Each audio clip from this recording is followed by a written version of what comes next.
Ég svaf hjá stráki fyrsta skipti og veit ekki hvort mér fannst það allt í lagi. Hann spurði ekki um leyfi og ég veit ekki hvort ég hefði sagt já ef hann hefði spurt. Já. Nei, það ekki... Nei, þetta ekki í lagi. Nei, hjartað mitt hjá þér.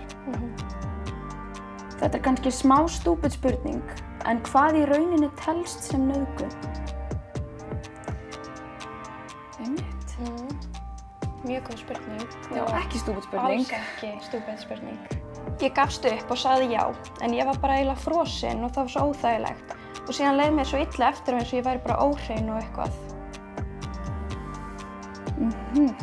Auðvitað getur manni liðið þannig.